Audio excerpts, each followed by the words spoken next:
What's up, guys? It's Coach Grant with First Down Training, and today we're going to be breaking down two of the most common mistakes that quarterbacks want to avoid. So we're going to be showing a clip here of the mistake, and then we're going to be showing a game film example of Aaron Rodgers and Kyler Murray doing the opposite of this and how you guys can actually apply this to your game. So we're going to show the bad example first, and then we'll be showing the good example. So I hope this video helps you guys out. I hope it teaches you a few things about throwing mechanics, how you guys can get more velocity on the ball, and how you guys can be more consistent and accurate. And also, fellas, if you're a QB, and you want to get some work in with us this offseason, we are traveling out to 3 more states across the U.S. for 2-day QB and wide receiver training camps. We are in Dallas, Texas this weekend for our training camp on the 11th and 12th. Next up, we're going to be traveling out to Nashville, Tennessee, Salt Lake City, Utah, and then Los Angeles, California. So if you guys want some more information on that, local to those cities, we would love to have you out to one of our camps. So check out that very first link below, fellas, if you want some more info. Let's get started with this video. So now, this first clip are one of the key mistakes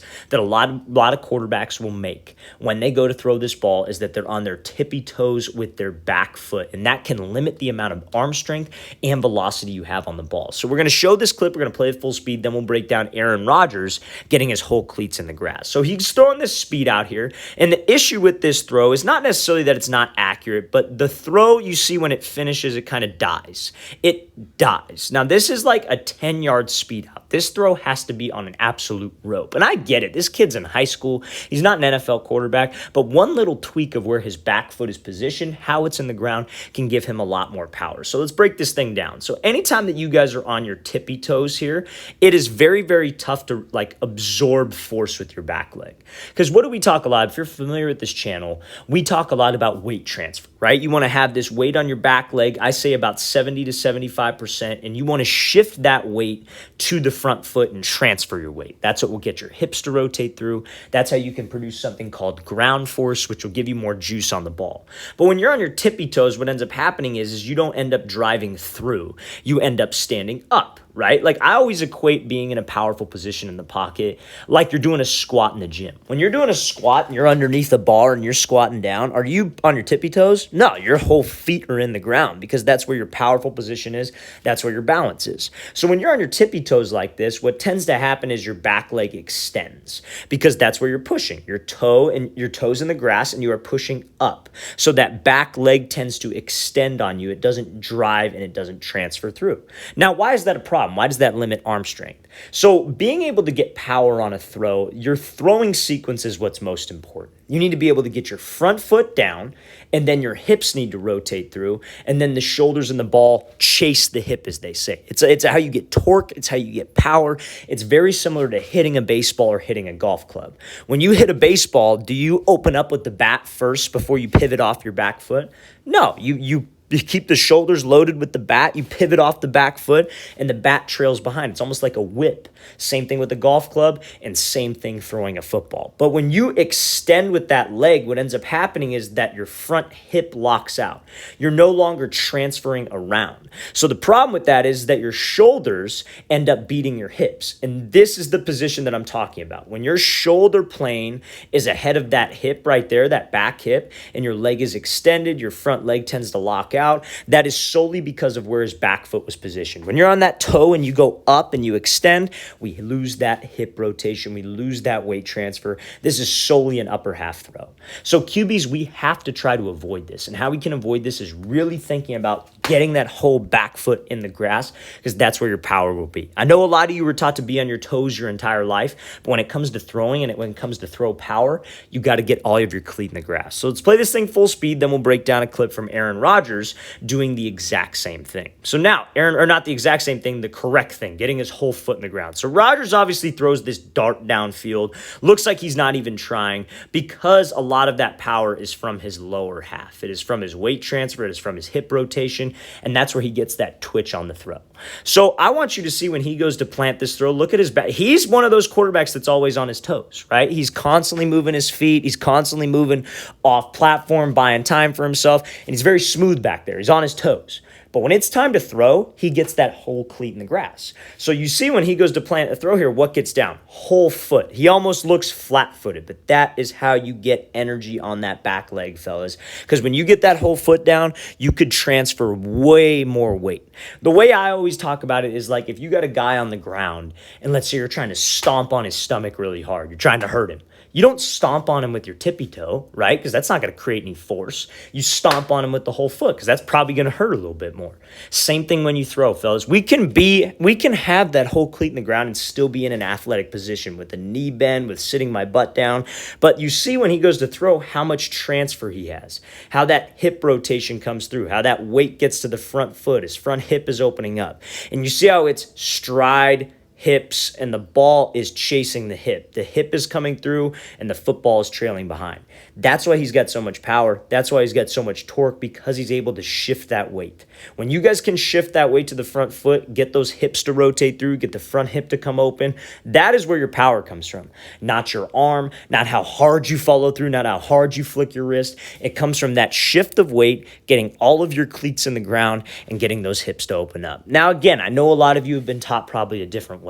Be on your tippy toes. But the proof's in the pudding here, fellas. The proof is in the game film and the game examples. You watch like a great guy to watch for this too is Josh Allen. Because you guys have probably all seen the clip of Josh Allen in the pocket where he just doesn't move his feet. He just sits there flat-footed. But, dude, I'd rather have that than you guys be on your tippy toes and not create any power and have all this unnecessary movement. So, fellas, make sure we are not throwing off the tippy toe. We get that whole entire cleat with my back foot in the grass so I could shift my weight effectively. I could shift around, not pop up, and actually get my hips to rotate on the throw. Because the hips and the weight transfer is how we get power. Let's play this thing again, full speed one more time, then we'll break down another mistake that quarterbacks make with their upper half and then a game film example of Kyler Murray. So this QB is going to be throwing this comeback route here. So he ends up missing this comeback to the left, and it is solely because of his upper body throwing sequence. And then we're going to, like I said, we're going to show an example of Kyler Murray throwing an outside breaking route and being on target with it. So when he goes to make this throw, I want you to see how his front side finishes over here. Hips and shoulders face towards the sideline. So this is one of those like old school methods that a lot of quarterback coaches used to teach. It was you want to rotate and replace. You got your right shoulder pointed back here like behind you. You want to finish with your front shoulder pointed in the exact same direction. You want to fully rotate on the ball. But the problem is that's going to flaw your release point. So the issue here is not that he swings open, it's that his sequence is flawed. So like we talked about it, right, on our throwing sequence. What did we want to get down first? In that very first clip we showed with that quarterback at the Notre Dame camp, you want your front foot to get down, right? Front foot to get down, then the hips go through, then the shoulders go through. But when you guys don't have that, when that front foot goes down and you guys aren't taking the football back, you don't have that close of your front shoulder. If you guys are opening up with your chest like this when that front foot gets down, you lose torque, but the sequence is off. Anytime when that front foot gets down, that front shoulder should be slightly closed. But when you guys spread open and spread to 90 like this, you're essentially pushing the ball, and it is an all-shoulder throw. Now, why is this a problem? If you can get power on this, if this was an old school way that people taught with swinging the shoulder and you get power, why is this a bad thing to do? I'm getting velocity on it. It's because your throwing release point is going to be flawed. So when you guys swing the front side out of there, watch what that does to his arm. You see how he leans out of there with his upper half. He's dipping the head out. So what does that do to his arm? His arm flies outside of his frame. It flies out here, and he's got a very wide release point. So when you have this wide release point, what do you think is going to happen with the ball? Where do you think you're going to miss? You're probably going to miss left to right. So if he releases it too early, he's going to be throwing this comeback probably behind. If he releases it too late, he's going to be throwing this too far to the left. And that's exactly what ends up happening here. And you see, it's solely because when that front side opens, as the foot strike happens, the only way you can get power, because now you don't have torque from your hips, that back leg, you see very similar. He's kind of on his toe here with that back foot. He's not transferring his weight. That can cause you to miss to the far left, and that will cause your hips and shoulders to swing open.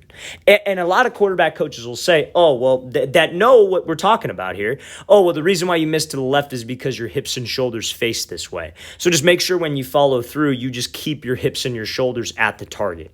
But if you guys do that and you don't have the proper sequence, you don't rotate that front shoulder as the front foot gets down, you're not going to have any power on the ball, so it's not going to make a difference anyways. So you have to make sure that my sequence is timed up, fellas, so I don't flaw the release point. I don't dip my head out of there to get any source of power. Let's play this thing again, full speed one more time. So make sure, fellas, QBs, we do not spread to 90 as that front foot gets down. So now let's look at this story from Kyler Murray. So this is pretty much textbook of the sequence that we want. So his hips rotate very nice. He throws this ball to the left on a dime, like on a back shoulder throw, very accurate. So let's talk about it. So you see when he goes to transfer his weight, and again, I always got to point this out, whole back foot is in the ground. But when that front foot is getting down, where are his shoulders? His front shoulder is closed slightly because that weight transfer that he's doing from the whole back foot getting down, that's what causes the front foot to get down. Now he has torque. Now it's like the hips are coming through and the hips are going to bring the shoulders through. So he's transferring weight. You see how the hip leads, the hip goes through before the ball does. That is torque. And that is the correct throwing sequence where the front foot is getting down as those shoulders are getting back. And that is what's going to give you more velocity. And you see how his release point's at a more consistent spot. He could finish with his hips and his shoulders square to the target. He doesn't need to swing the shoulder. He doesn't need to swing open and leave the follow through wide because his sequence was timed up correctly. And that is how we get throw power. That is how we get throw consistency. Finishing with your hips and shoulders square, but I can only do that if my throwing sequence is clean. Let's play this thing again, full speed one more time. Great example here from Kyler Murray displaying the right throwing sequence to set yourself up for hip rotation, a consistent release point, and not a flawed release point outside of that frame. All right, fellas, I really want to thank you for watching. I really appreciate it. If you guys have any questions at all, please don't hesitate to leave those in the comment section below. We always appreciate the feedback. It's always great to hear from you guys as usual. And again, fellas, if you'd like to come out to one of our 3 remaining off-season QB and wide receiver training camps, we're coming out to Nashville, Tennessee, Salt Lake City, Utah, and Los Angeles, California. We appreciate everybody that signed up for our Dallas, Texas camp, probably our biggest camp that we've ever done. So we really appreciate you guys coming out to that and hope we could see you at the remainder of our camp tour. I'll see you guys next time.